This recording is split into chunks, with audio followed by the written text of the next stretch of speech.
Well, hello and welcome to the Upper Deck. I'm Lynn. Right next to me is Sierra, and we're kind of celebrating something momentous. What is special about today, Sierra? It is not a rubber game match, and not for a bad reason.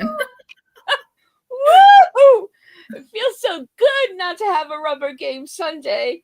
So we have some good to mix in with the usual, and we'll get to that in a minute. Let's just start with Spencer's trivia question of the week. In 1964, the Cardinals and the Yankees faced each other in the World Series. The Cardinals won. Two Cardinals would later become broadcasters for the Yankees. So who were they? And I don't know, we're pretty not of that age demographic in this crew, but so there might be one or two people in the chat that know, and we'll give the answer at the end of the show. Okay, so let's just get right to it. Let's go to the rearview mirror. Sierra, how does that rearview mirror look? It's a mixed bag, honestly. Houston, we dropped the series to Houston. Unfortunately, Sunday was a very tough loss, 7-1. Bullpen and offense both struggled. You can't win a game when your offense doesn't show up, but you also can't win a game when your bullpen is just disastrous. Going into Minnesota, I think we all had the same mindset, right? Like, we all felt really good. Historically, the Yankees own the Twins, but at the same time, the Yankees have struggled so much recently. Who knows? They pulled out the series win. Thank God. It felt like we hadn't won one in forever. They took 2 out of 3. But again, because they've struggled so much, that series win doesn't mean a whole lot to me. I want to see what they can do moving down the remainder of the season, right? There's still a lot of baseball left. As of right now, the Yankees are up 2 games to the Cardinals, so we've already won the series, which is fantastic. Friday, Luis Gil, took his first win of the season. It's been a little bit of a struggle since he came back, but he was coming off the IL, so can't really hold it against him. He got his first win. He only gave up 1 earned run. He went 5 1/3, and from there, the bullpen struggled a little bit. Both Duvall and Weaver were right in the struggle bus, but Bednar came in and saved the day. Offense was really led by Jazz on Friday, 2-run home run. He also had a stolen base that helped him get into scoring position where Dominguez was able to get him in, so that was great.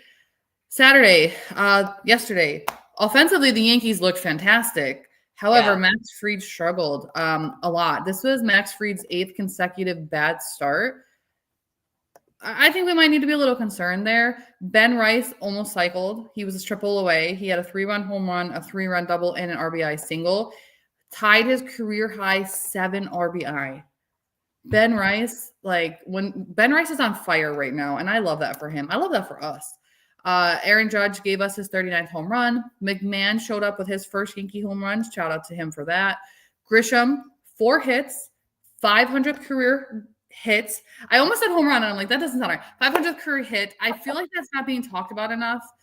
Trent Grisham this season has just been – listen, there's been times where he's reverted back to a pumpkin, but overall, Trent Grisham has been far better than any of us could have predicted. And I constantly have to remind myself, he is a former first-round pick, so it's kind of always been there. And now he's finally had the chance to really show us what he can do. And it's been a great ride this season for Grisham. With all that being said, the Yankees are now 6.5 games back in the AL, 5 behind Boston, 2.5 up on the wild card on Cleveland. So keep that in mind as we go through our conversation today. Right. That's right. And Cleveland's like that annoying little gnat that's like always biting at us. Cleveland, I say it all the time. And on the show, everyone's probably, tired of me saying it. Don't sleep on them. We got to keep our eye on Cleveland because you just don't know. The rearview mirror for a change isn't looking horrible. It's not shedding some tears for me at this point, but and hopefully we're getting on a little bit of a run here. So let's just move on then to news and views. And so If you saw the title of the show, then I just have to say this. I really have to put Cashman up in lights because we all quote Boone all the time and go on and on about how ridiculous he sounds. But now we have evidence that when we say that Boone is Cashman's puppet, it is literally true, not just figuratively.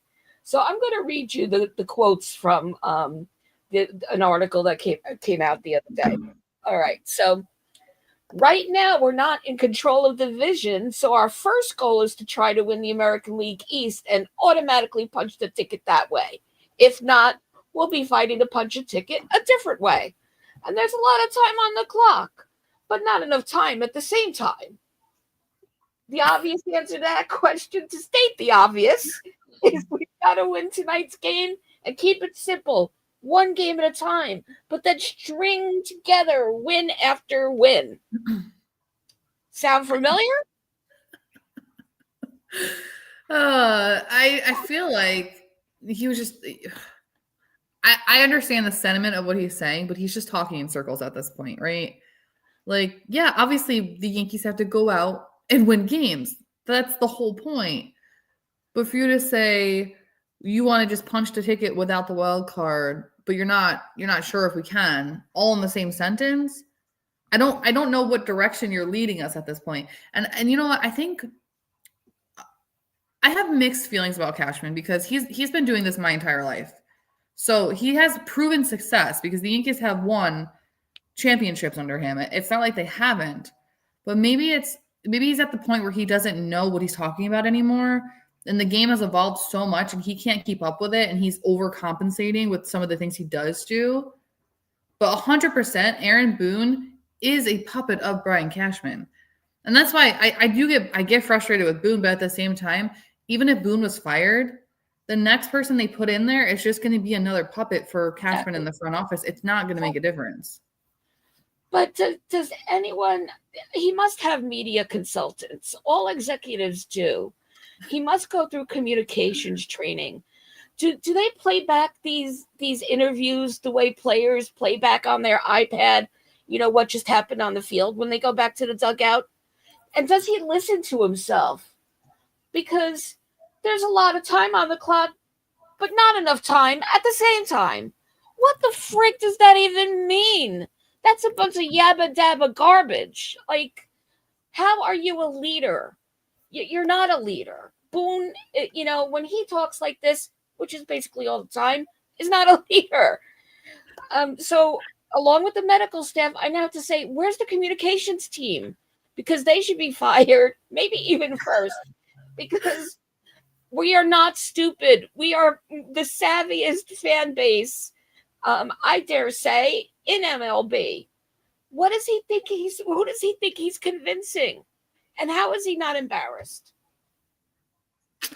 I feel like his messages are for more, and there's nothing when I say casual fan, I feel there's nothing wrong with being a casual fan. Let me just preference it by saying that. But I feel like that's who his messages are for the people who aren't watching every game and picking apart everything that's happening, every decision, every bobbled ball, every bunt. That's who his messages are for. But for those of us, those in the chat and you and me and most of the people we know, the message, it doesn't convey to us. Right? Because we're looking at this team and we see all the flaws. I mean, we saw them last year. The Yankees made the World Series last year and we still saw all the flaws. And they showed up and they showed out and the flaws took over and the Yankees clearly lost the World Series. So, and this team, on paper, this team is much better than they were last season, but they're not showing it right now. So no, most definitely not showing it. And the thing is, you're spot on about the fact that he's he's talking to the middle base and the tourists and the corporations that are holding those season tickets, so that when their customers come in, and this is what they hear, and they're like, okay, that's kind of cool. Sure, take me to a game. We'll make a deal. That's who he's shooting for. And the thing is, we still know the truth, those of us that are really hardcore, and we're still filling the seats. So, it's of no, detriment to him to say it, because he's like, they're going to come anyway. They like the chicken bucket. So, and I just really feel like I can't blame any fan for still going to the games. That's what hardcore fans do, but it's the only way we're going to get change at the same time. Oh, no, did I just say at the same time? Oh my God, I hope I'm not sounding like Cashman. Anyway, enough about Cashman, but I just had to get that off my chest because as I was reading it, the words that were coming out of my mouth, I should really be seeing a priest today for a heart-to-heart talk. Um, so before we move on for more news and views, let's take a little roll call here. So good morning, Lori and Jonathan and Karen and Shayna. Little ray of sunshine is here, and Shayna, we're kind of shining with you today. We're really enjoying that that we are not having a rubber game Sunday. And I know I saw Evan at some point in here, and others are going to start rolling in. All right, so the next thing, let's talk about Stanton. You and I think, are aligned with this. What is this insanity? I know it's only 3 games. The lineup, as of a few minutes ago, wasn't out yet. But sitting him 3 games when he's performing the way he is, and I think doing really well in right field for having not done it for a while, has been great. What's the insanity there? You and I might actually be on different sides of this one. So, okay. Listen, Stanton has been hot. And when the Yankees announced they were putting him in the outfield, right away I said that's a bad idea. His lower body doesn't do well. It's been proven over the last 2 seasons. He hadn't played the outfield consecutively since like 2022. And it's not because he can't play the outfield. He obviously can. He played it previously before he became our DH. But the guy is injury prone, and I love Stanton. I do. I don't know where the Yankees would be in the postseason without the guy. And also, when Judge was injured, he's been a huge part of this offense. So losing his bat was going to hurt the Yankees. So I understand why they made the decision to put him in the outfield. But it was a bad decision. So now he's sore. He can't recover. He played the outfield 3 consecutive days, and now we're missing him from the lineup again. And again, we need his bat. I guess my biggest concern is with all of this going on, when he is back in the lineup, is that going to affect his bat, right? But I don't think they're being soft on him. I truly believe that Stanton really is sore, and his body doesn't recover the way that a regular person's would. I get that. I guess it's just frustrating to me because I think everyone was nervous seeing him out in, that he was going to be literally out on the field. And everyone had their pre-thoughts about it. And I was just very excited to see how strong his arm was. And that, he made that one sticks out in my mind. That throw to home plate was so spot on. It was a bullet and right on target, like just the way he used to be. Mm-hmm. And all the things you said are true, Sierra, but I have a little bit of a theme that's going to be coming out as we talk about the softness.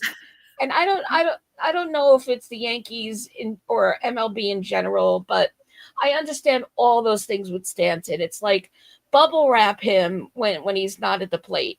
And I understand that. We're nervous if he tries to like make it to second on, a line drive. So I get all that. But at the same time, I guess we're lucky with the depth we have out there. It's just sitting him makes me nervous too, because is that gonna slow down his hotness at the plate, not his hotness in general? To Lori's earlier point. I think the biggest question here too is, will Aaron Judge come out of this mini slump he's in, right? Because he's just coming off the IL. And if he does, then maybe it'll be okay. But if Judge doesn't go back to the Judge that we knew at the beginning of the season, that might be where the issue is. And I'm not saying he needs to put up video game numbers, because what he was doing was out of this world. But if we're talking like Stanton's bat versus Judge's bat, Judge hasn't looked the greatest lately. And again, I just said he came off the IL. But if he continues down that path, at what point do they say, well, now we need to sit Judge and let Stanton DH? because Yeah. you got to do what's best for the team. Right. And that is the ideal, and hopefully that'll happen sooner than later. Although I imagine that they're going to take their time with Judge too. I don't know when we'll see both-sided Judge, to be honest with you. I don't want, and that's the other thing. I don't want Judge in the outfield if we don't know the extent of that injury, right? We've talked about this many times on this show. We don't Yep. trust the Yankees medical staff. We never know what the real story is. So if he doesn't need to play the outfield, don't make him play the outfield.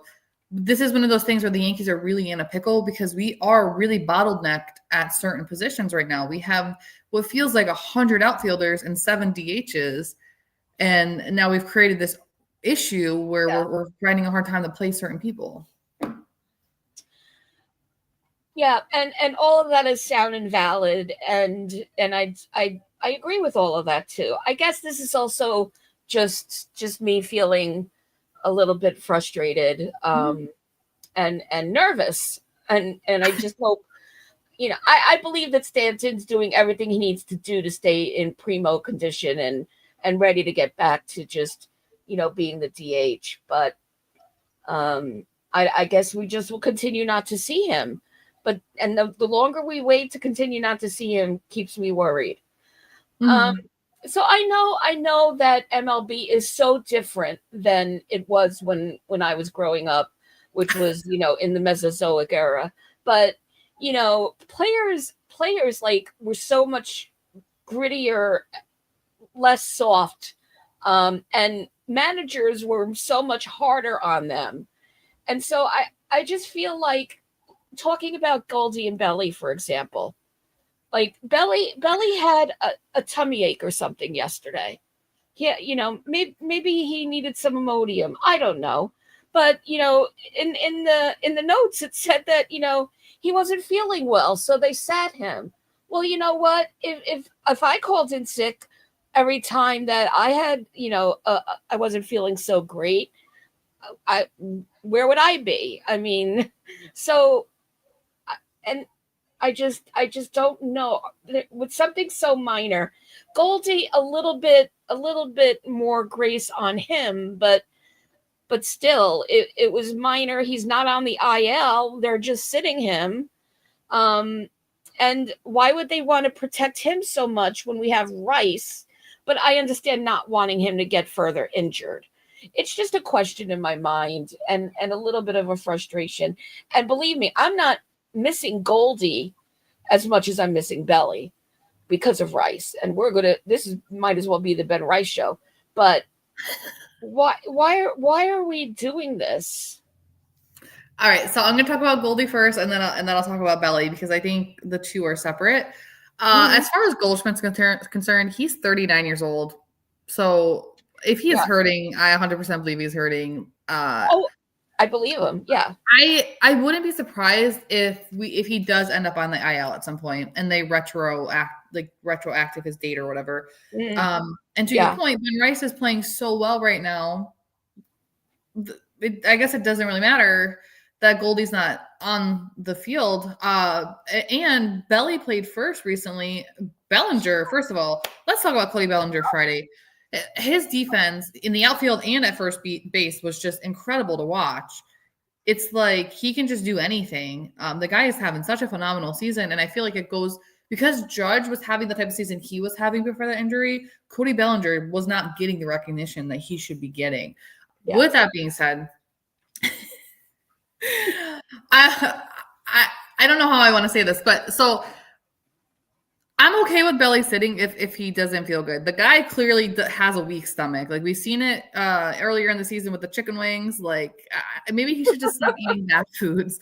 I was laughing while you were talking, though, because you were like, back in my day, and you reminded me of like my grandfather when he says there was no peanut allergies back in my day. Those didn't exist. So I don't know. I'm okay with it. I want Belly at 100%. I don't want him out there throwing up on the field. I think the lineup might be out finally. Yeah. Hey, Jordan. Jordan made it in and said no Stanton again. So let me take a quick glance over there. It must be up. But yeah, for Cody Bellinger, or you know what? Chase Carter, I'm talking to you because you're Belly's girl. Stop letting him eat bad food. Like, the man is an MLB player. Tell him to get with a nutritionist or a dietitian or something and find food that doesn't make him sick. Because, you know, I'm okay with your extracurriculars, Belly, but find some munchies that don't upset the tummy. That's all I'm asking. Seriously. And if you really loved him, girl, and wanted to hang on to him, you know, be that one to keep him on the narrow. Because we need him. And so I'm just feeling, and I get it about Goldie, and frankly, I feel bad for Cardinals fans because I bet they're so upset that they don't get to see him play. First time back in St. Louis, and he's sitting. That's got to be killing him a more than a little, I think. And you know, if I was a fan, I'd be so mad. But that's beside the point, and I'm not a Cardinals fan.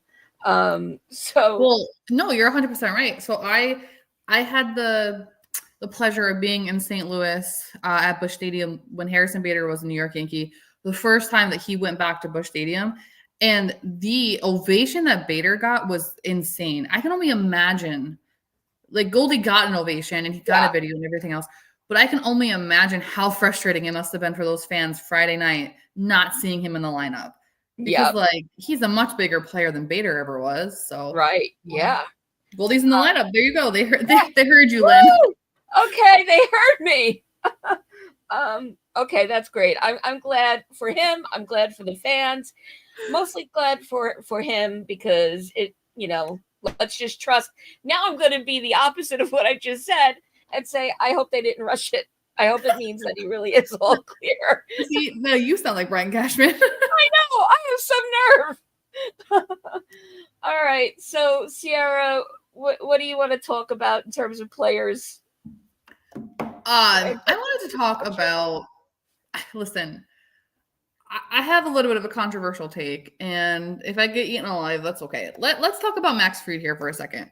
So I mentioned at the top when we were doing the rear view that Max Fried has had 8 consecutive bad outings. Okay. We know that he was struggling with blisters, and that's not uncommon for Fried. It's something he's dealt with in his career. I was a little concerned about that, but now that's not what my concern is. With that being said, Fried introduced a cutter to his arsenal this season, right? He didn't have it last season. It's something new. It's a Matt Blake specialty. So Matt Blake likes his pitchers to have a cutter.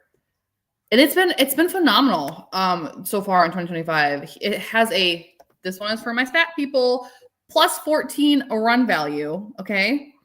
And hitters are struggling against this cutter. So when I was doing my research, they're batting 177 against him with a 265 slug percentage when he throws the cutter. But with that being said, if this pitch is so good, what is going on with the rest of his pitches? Is he too focused on the cutter that he has lost his other pitches? Or is he too reliant on this cutter that he doesn't know how to go back to his previous pitches? And at what point, this is where I might get some heat, what point does Matt Blake step in and realize that maybe this was a mistake? Because 4 games in 2025, Max Fried has 6+ earned runs. You want to know what he has the rest of his entire career? Also, 4 games over the entirety of the rest of his career. So there's something going on with Max Fried, and I guess my question to you is, did this cutter actually hurt him more than it helped him?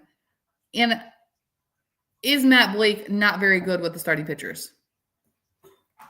And I'm going to add a question onto that question by saying, can it be both that and that something else is going on that he's losing his command with? Because otherwise, what did Wells do behind the plate yesterday? Did they just have an agreement that they wouldn't use pitch comm and, you know, he was just going to cutter it out through the game? Oh, listen. That's a whole other conversation.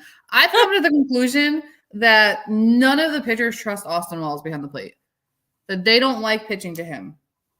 And they call their own games. So, I don't know, man. Like, I'm over Austin Wells' experience at this point. Ben Rice can catch every single day for me because Austin Wells is trash. He needs to stop with his burrito reviews because first of all, your burritos suck. And you need to focus on being a catcher. But I'm going to read the lineup real quick. Yeah, give it to us. The chat's telling us. Leading off, we have Trent Grisham. Second, we have Ben Rice, who is in his catcher era. Shout out to my Swifties. Batting third, we have our captain and our DH, Aaron Judge. Batting cleanup, Cody Bellinger is playing right field. His tummy feels better. Batting fifth, playing second base, we have Jazz Chisholm Jr. Batting sixth, we have Paul Oldschmidt playing first base. Batting seventh, we have Dominguez in left field. Batting eighth, we have McMahon playing third. And batting ninth, whoa, this one threw me off a little bit. Anthony Volpe is on the bench. And Jose Caballero is playing shortstop. Will Warren, who's actually looked very good in his most recent outings, is pitching today. So I don't hate this lineup today, guys. Which means that we'll probably lose because every time I hit the lineup, we do good. You take that back right now. Knock on wood, knock on wood, knock on wood.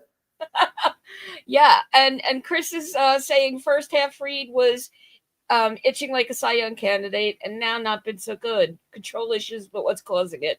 Yeah, Chris. Hey, thanks for hopping on. And we were just talking about that maybe before you just hopped on. Like that's what I was saying was the blisters or something else. Split.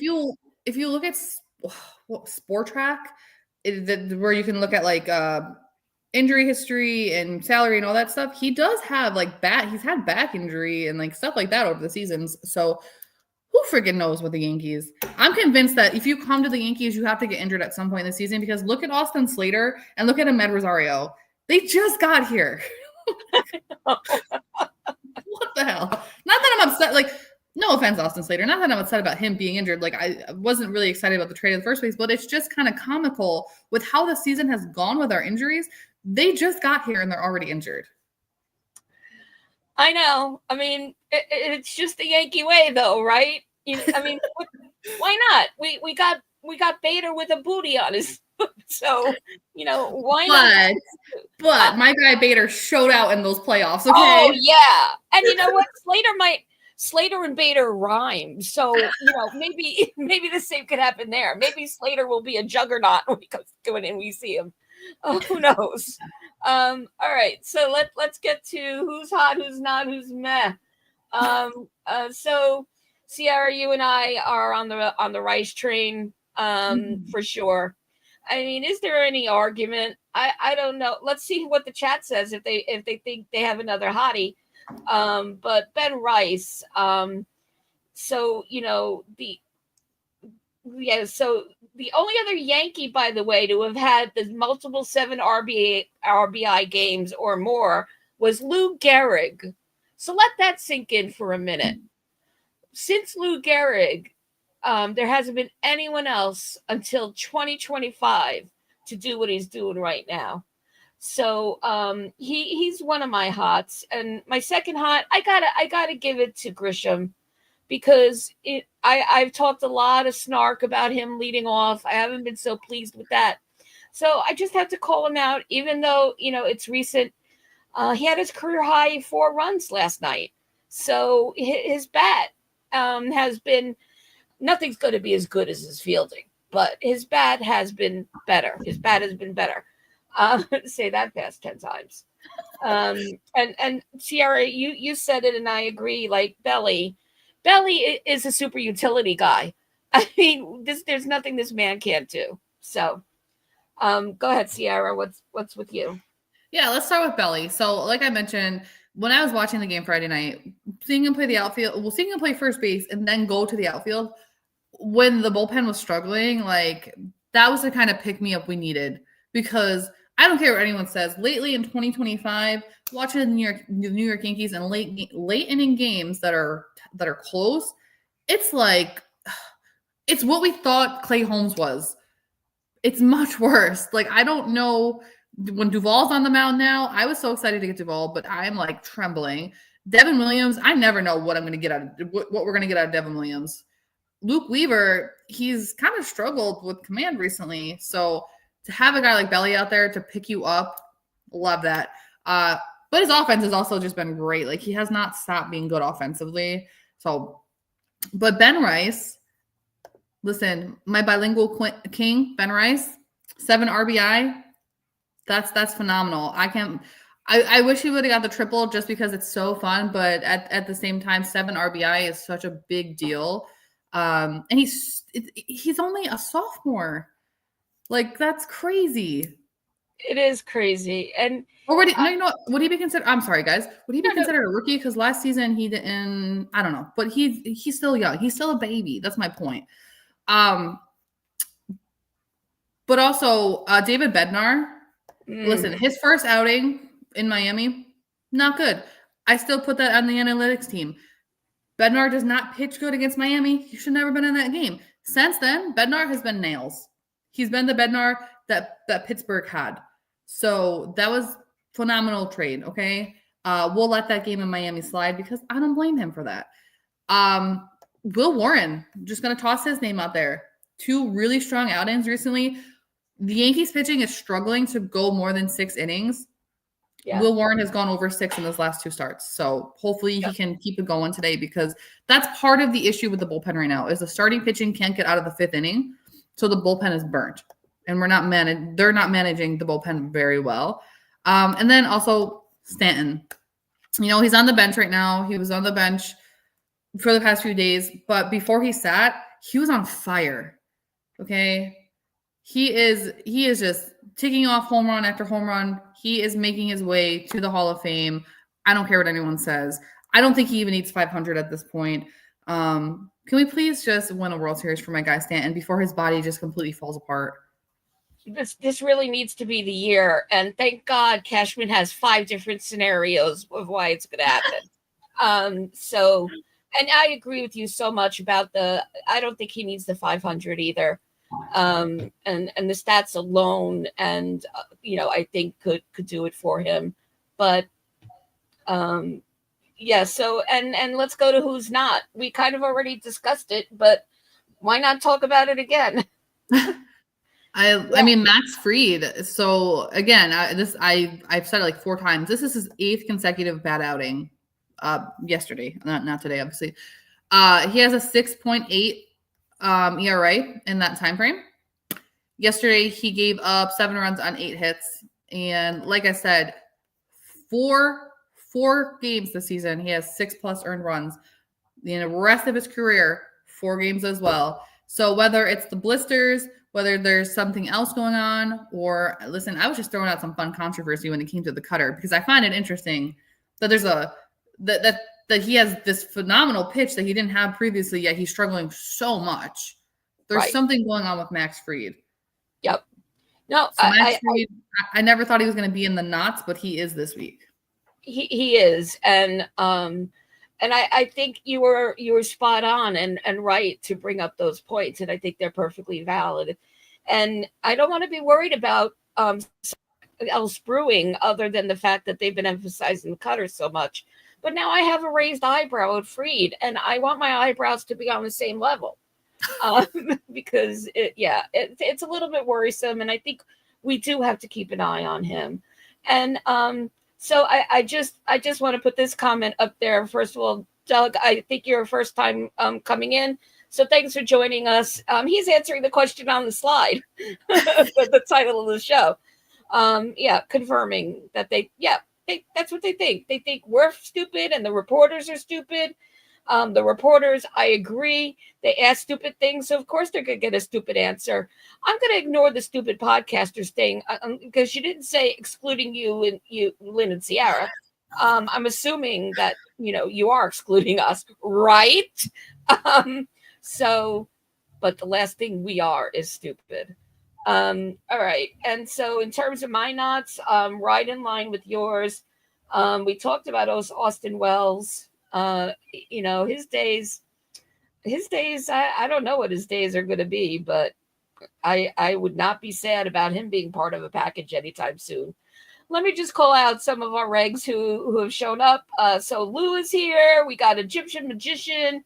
We have Sean, we have Jordan, and I just saw the great one come in. Raziel is here. Sean is here.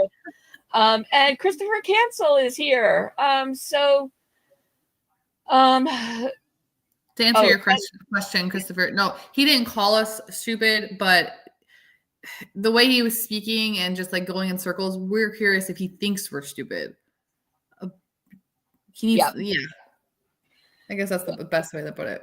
Yeah, it was a rhetorical question and a gaslighting question more than anything, Christopher. So all right, and so as far as meh, my meh, which is a little bit kind of a yay, is I gotta shout out Ryan McMahon because he got his first home run as a Yankee last night, and we know that we didn't bring him for his bat. He's not why he's here. He is the third baseman we have needed for so long. So we I personally am so glad that he's here, and I don't mind as much. I know I talk all the time about why can't we have a both-sided player, but you know what? There's some things about McMahon that I think might be catching on. And so I'm just going to take the home run as a good, bellwether for things to come with him. And meh, and this is being gracious, is Volpe. Because his batting average is the New York City area code, 212. So you love you some Mendoza line, Volpe, and I just don't get it. You were looking a little bit better, and now I just you're so meh. You're so meh. What about you, Sarah? To answer your question about the both-sided third baseman, we will eventually. George Lombard Jr., listen, I know I always joke around and say he's only 19 years old. He's only 12 years old. But listen, that kid is going to be, if he ever does get the chance to be with the Yankees and be our third baseman, that is our both-sided third baseman that we've been waiting for. He's a long way out, unfortunately. I'm thinking maybe 2027. But that is a kid that I'm very much looking forward to wearing the pinstripes and being at third base. So, yeah, just throwing that out there. For me, my meh is going to be Jazz. So Jazz really struggled coming out of the All-Star break. He did not look good in the home run derby, and he didn't look good after coming out of that. So, but in his last 5 games, he's batting .294. He has a 1.193 OPS. He has a couple of home runs and 4 stolen bases. So if he can just continue that, then I think Jazz will be back to the Jazz that he was in the beginning of the season. Aaron Judge, we spoke about it a little bit. He just came off the IL. He's not 100% Aaron Judge yet, but he did just hit his 39th home run, and I think that's really special. And I think we're really spoiled to even be able to say that Aaron Judge has another season where he's going to have 40-plus home runs, right? That's insane to me. Lastly, let's go to the Yankees bullpen. So they have shown improvements in the last 7 days, and but isn't enough, and that's why I have them in the meh, because we're not playing the AL East yet. We next week we play the AL East, and that's when it's really going to matter. But over the last 7 days, they have a 4.19 ERA, 23.4 strikeout percentage, which is phenomenal. But I've said phenomenal like 1,000 times today. They also have like a 9.4 walk percentage, so there are some command issues there.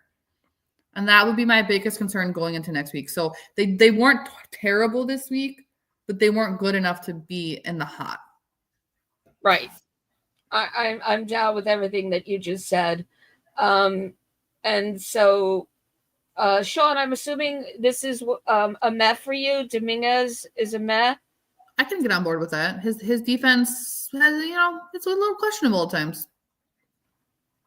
Yeah, he's made some progress, but I think I would agree also that there's been some slippage in that regard.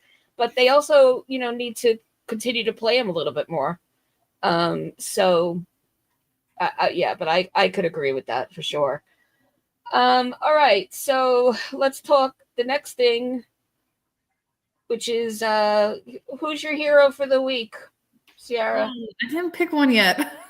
Oh, okay. I assumed we'd have the same one. I mean, it's Captain Obvious. It's Rice, because we have him doing really good things behind the plate. much more back to, feeling more natural in his quote natural position. And he's also been just great at first. So, I guess that makes him a triple-sided player: first base, home plate, and also just doing all the things offensively we need pretty consistently, comparatively at least.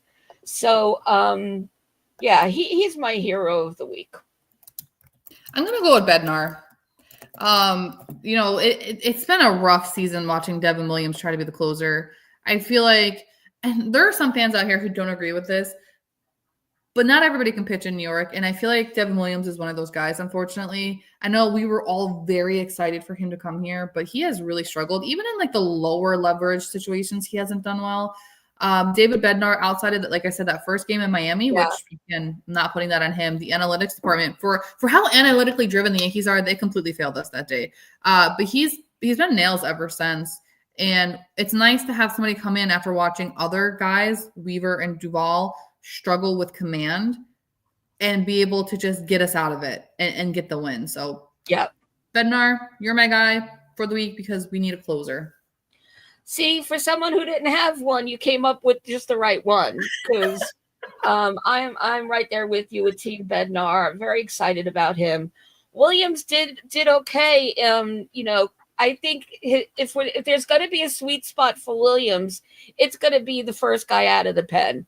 The lower inning guy to come in. I think he was 3 up, 3 down last night, if I'm not mistaken. So let's do that. And Weaver, like we talked about earlier, we need to think about why he's back and forth with his location and his command, but I still see him as the setup guy to Bednar, and Williams could just hopefully continue to adjust to the fact that he ain't it, kid. And so, there was a hero comment up here from Christopher Cancel. So let's see what he had to say. Just my opinion. Okay, Volpe has looked much better recently, and I will say he is probably one of the most frustrating players to me this season, because coming out of the All-Star break, he looked like freaking Barry Bonds, but his defense is horrible. He started to figure it out, I think, defensively the last week or so. So he's not my hero, but as an outside perspective of someone who's not a Yankees fan, I could totally see that.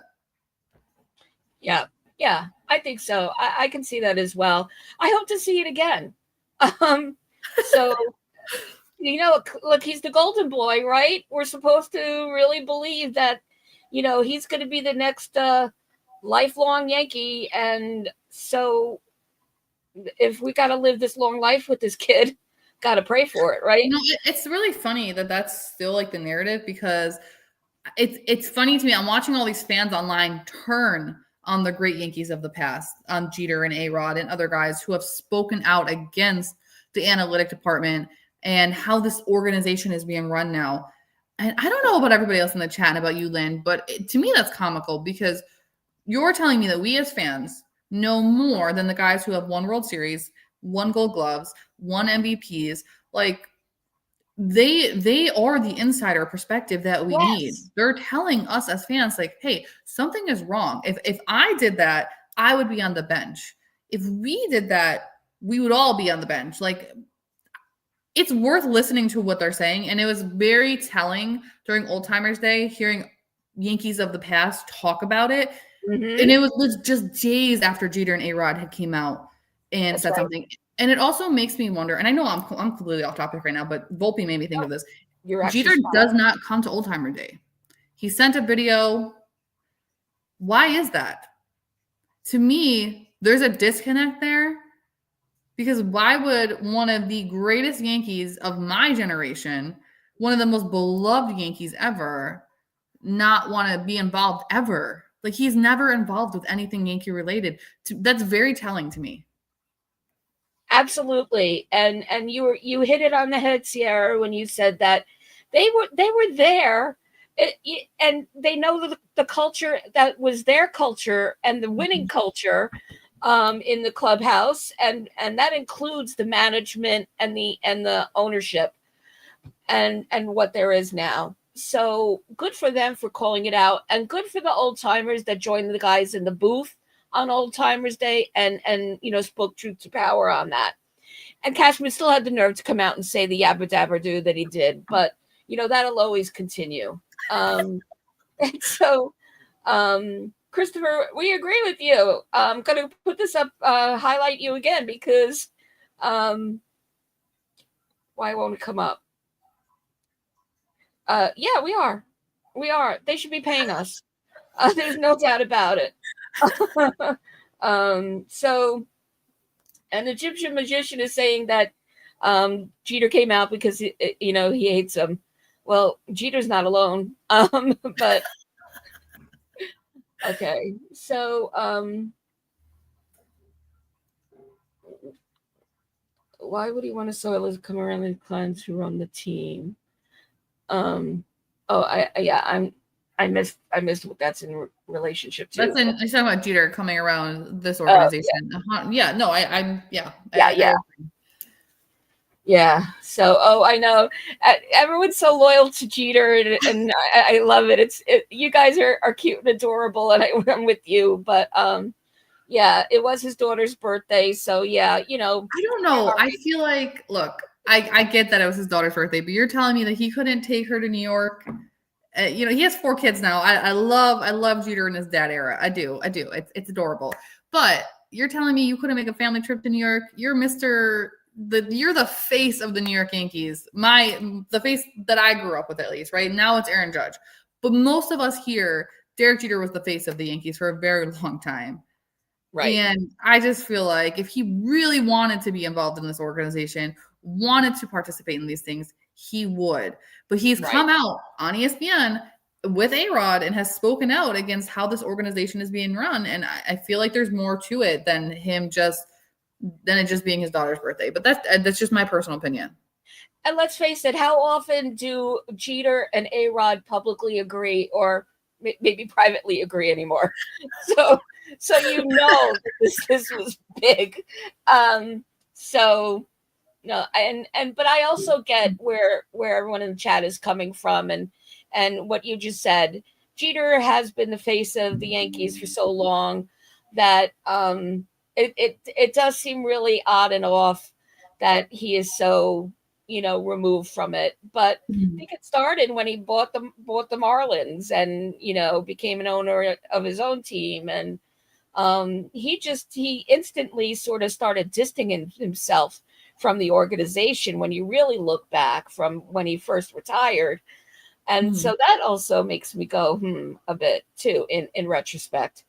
So yeah, Frank, that's kind of scary, but also probably true.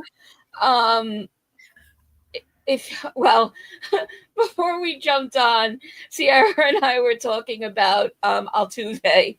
And the fact that he's going to get into the Hall of Fame. And I'm like, if he gets into the Hall of Fame as the first ballot, I'm going to just puke endlessly. This will be another one, Frank. I think I'll have to be admitted and put on IV and possibly. I think you should probably just prepare yourself, Lynn, because as much as we don't like the guy, he's won us a lot of championships. He's won us 2. Right? He's been in the organization my entire life, so yeah. I don't think he was GM during. I think he was GM for the early 2000 win, but I don't know if he was in the 90s. Maybe somebody in the chat could help me out with that.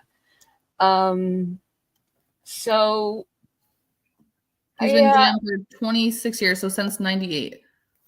Okay, all right, so. All right. He's going to get into. Then let me just say this. I hope Altuve and Cashman get in the same year so that I could just be somewhere where there's no internet, no TV, no nothing. No newspapers, no nothing. So I don't have to, so I could just continue to be a denier. Cashman, so Raziel's saying, Cashman gets no credit. Yes, Raziel. I'm not disagreeing with you guys. Okay, I'm just saying outsider perspective looking in, they're going to look on paper and be like, "Oh yeah, look at all this stuff he's done since 1998." Yeah. Yeah, an Egyptian magician's basically saying he just cashed in on everything that happened before him. Mhm. So, okay, yeah, I'm loving the Cashman Cashman. The Cashman hate train. Yeah. Woo, woo! Thanks for getting on board. It's the whole theme of the show. All right, so let's talk about the IL for a second. So we know that Stanton was expected back today. Did we get it in the chat? Is he in the lineup? He is not. I read the lineup. You did. Oh yeah. Did I mention I'm going to be 61 next week? A little bit early for not having to blame memory on that, but so Rosario, you mentioned him earlier. Sierra, they're saying late August for him. So okay, maybe we'll see him eventually. I don't miss him because never really saw him. And as far as Cruz goes, Fernando Cruz, he did an outing in Scranton. He has 2 more this week, and he might be activated after that. He only did 21 pitches last night in Scranton. Gave up 2 runs in that 21 pitch scenario. So we'll see. I'm really we need him back in that pen. We need so much in the pen, but I'm really looking forward to having Cruz back in the pen. And Johnny Lowe, I'm a little bit surprised about this, but he hasn't even started throwing live BP. So we're talking about maybe September for him. I don't miss him. I got to tell you. I did not like him when he came back, and I still thought, like, okay, something is just amiss. But Yeah, I don't think we're seeing him anytime soon. I don't think his injuries are worth. Like, it's not worth it anymore, right? His 1 to 2 good outings is not worth the constant injuries. He's not the Johnny Lowe we known from the past. I mean, thankfully they're not paying him that much money, but it's just frustrating. Yeah. So there we are with the IL report is a little bit light. Let's keep it that way. The rest is all the stuff we knew about. So let's move on to the next thing, which is the what's going on with my slides here? I'm frozen, so I can't go on to it, but we'll just go on without it. Why am I frozen? I don't know. You're frozen for me too. Okay. I can hear you. Okay, I think the internet's playing games with me. All right, so let's talk about the prospects. So let's talk about George Lombard Jr. for a second. So per the MLB pipeline guys, he's jumped to the top 10 of the top 100 top prospects list. So we know we're not going to see him. At least we think we're not going to see him. Pretty sure we're not going to see him until at the earliest next year. But we got him bolting up the chart there and in the top 10 now. So eyes on George Lombard Jr., which they already were, but open up the peepers a little wider. What do you have, Sierra? I wish we would see him sooner. I'm like I said, I'm thinking 2027, but he needs to get the bump up to AAA first. So we won't. I don't think we'll see him next year at all either. Yeah, and we shouldn't be rushing him. We know there's greatness there. We should just let it marinate and cultivate down there, but without hugging him. So there's a delicate balance there. Goldie's in the lineup, Christopher. So we're all good there. So let's just then talk about. And am I freezing again, ladies and gentlemen? No, you're good. Okay, good. So let's talk about what's next. So we got, as Sierra mentioned earlier, we have Warren on the mound today, and Sierra, you mentioned that he had strong outings recently, right? Yes, his most recent was August 12th, where he went 6 2/3, which the starting pitchers aren't going more than 6 innings. So with Warren, if you have a 6 innings, I'll take it at this point. Yep. And in terms of matchup, they're pretty on par in terms of ERA. I don't remember the Cardinals pitcher's name at the moment, but I think Warren stands a good chance to be the Warren that we've been seeing of late, and we're all really looking forward to it. For sure. It would be so great to have a sweep. We need a sweep, and when have we had the opportunity to sweep? It's been forever and a day. So let if today was monumental enough that it's the first show we've had in aeons that isn't a rubber game, why can't we go full Monty and say we're going to have a sweep today? I'm all in for that. Raise your hand if you're not. So Warren is 7-5 with a 4.34 ERA, and Miles McCullough is 6-9 with a 4.97 ERA. Yeah, so pretty well matched, but a little bit of it. Let's give Warren the edge a little bit. So let's take that and run. It's, of course, Christopher, winning the series is what matters, but we want it all. We get to be a little bit greedy. We've been so poor for so long. So, I'm just going to put it out to the universe. I want it all today. Sound like Sharpay Heavens from High School Musical. So let's talk about what's next.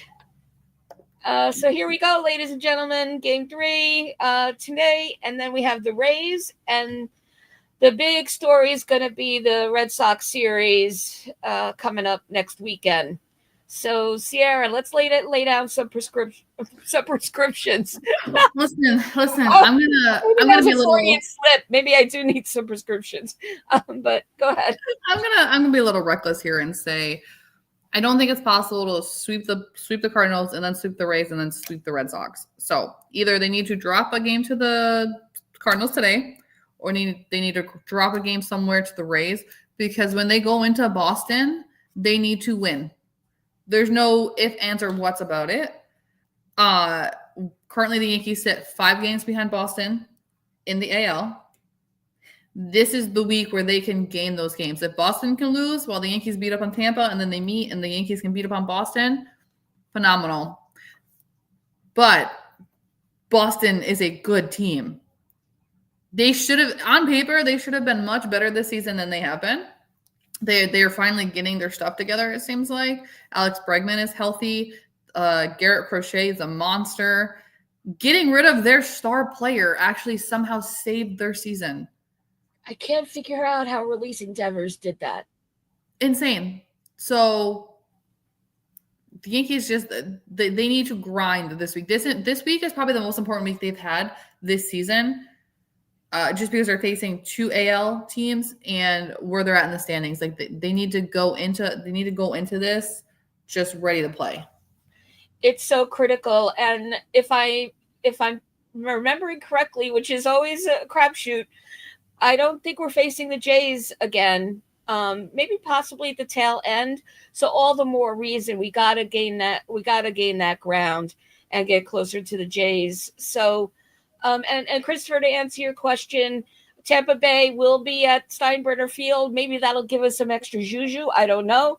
But the Red Sox are in our house, and I'm hoping that brings us the juju with the Red Sox. But so we play the Jays the first weekend of September. Oh, we do. Okay. Yeah. So really right after the Sox, right after the Red Sox, basically. Yeah, the Yankees. So after the Red Sox, I know the following weekend they're here in Chicago because I have tickets. So it's Red Sox, Nationals, White Sox. It's a 4-game series here in Chicago, and then after that they have to go to Houston, fun, and then they're home against the Blue Jays. So a lot of tough games coming up between the Red Sox, the Tampa Bay Rays, the Blue Jays, the Astros. There's a lot of baseball left. But baseball is a game of momentum, and this last month and a half is going to make or break this team.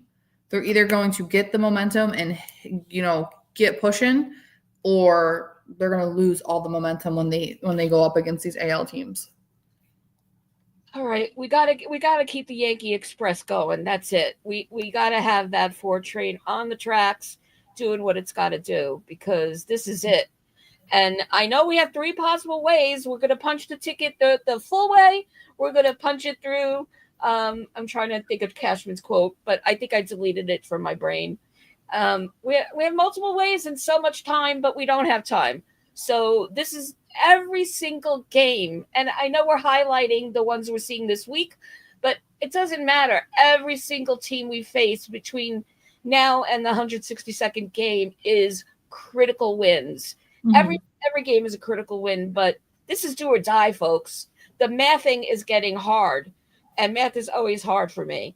But Sierra walked me through it pre-show. We're really tight on getting in the full Monty way, and it's getting tighter and tighter for all the other ways. So let's do the thing. Period. All right. So let's do, before we wrap, let's go back to the trivia question of the week. And going in, I thought this was a question that would be really tough for a lot of us because it's going back to 1964. And so here's the question. In 1964, the Cardinals and the Yankees faced each other in the World Series. Two Cardinals would later become broadcasters for the Yankees. So we have a split victory here. And I'm so impressed by our chat because we have some real historians here. So let me give you the answer. Tim McGarver, way to go, Karen, and Bill White. And so I think that was Lori that had that, and maybe a couple of others. Shout yourself out in the chat if I missed you as you were scrolling through. So and thank you, Spencer, as always. That was a stretch, I thought, but this chat slays it every time. So listen, chat, we say it every week. Thank you so much for tuning in. I do want to mention that tomorrow at 8 p.m., Spencer and I will be on live to do another episode of History and Heroes. We're going to do both ends of the time machine. We're going to go far, far back to the Wally Pipp, Casey Stengel era Yankees, and then we're going to get into our time travel machine and go to 2000 and talk a little bit about some heroes like Doc Gooden, and a little David Justice, and the 2000 Yankees in general. So tune in. We'd love to see you in the chat there. You have all our usuals right there. Don't forget the guys. You never do. But if you're a first timer and listening in, Pinstripe Chronicles guys, Monday, Wednesday, Friday, 10 a.m. And Yankees Yankified from Donald Stewart. Keep an eye out for that. And as always, Sierra, thanks for always being the greatest ride and die. We get through it all. We got through it all. Game time in an hour. So let's spend that time praying and yang. And as always, you have a reserved seat with Sierra and me right here on the upper deck. And let's go Yankees!